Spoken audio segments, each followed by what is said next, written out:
এখানে ডোনাল্ড ট্রাম্পের সাথে অনেক কিছুই মিল আছে, কিন্তু আমরা অনেকবার বলেছি এটা কাছে নিয়ে আসতে, কিন্তু এটা কাছে আনেনি।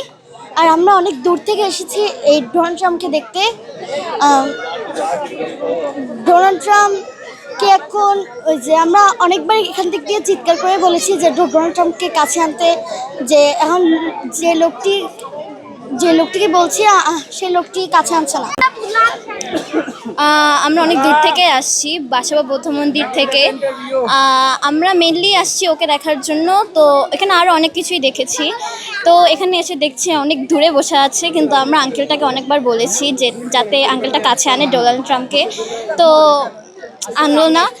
বাট আমার এটা দেখে অনেক ভালো লাগলো, দেখতে একটু ইউনিক দেখতে।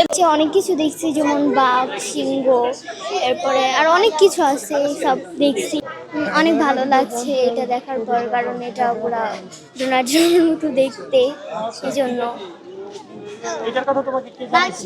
আমি এটা ফোনে দেখছি, যে ফেসবুকে সার্চ ওইটা ঠিক দেখছি।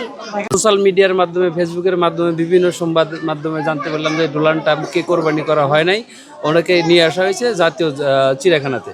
তো আজকে আমরা আসলাম ওটা সরাসরি দেখার জন্য।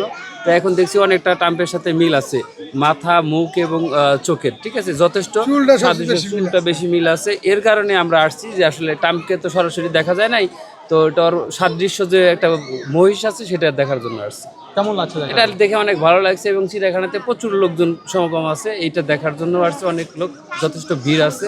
আর চিড়িয়াখানার সার্বিক পরিস্থিতি অনেক সুন্দর। বাংলাদেশে তো চিড়িয়াখানা স্যার দেখার মতো ভালো জায়গার কোনো কোথাও নাই, এই জায়গাটা বেস্ট। কারণ ওরা দেখার জন্য অনেক ভিড়, মানে অনেক জনসংখ্যা এবং অনেক লোকজন আসছে দেখার জন্য, বিশেষ অতিথি হিসাবে তার দেখার জন্য অনেক লোকজন আসছে।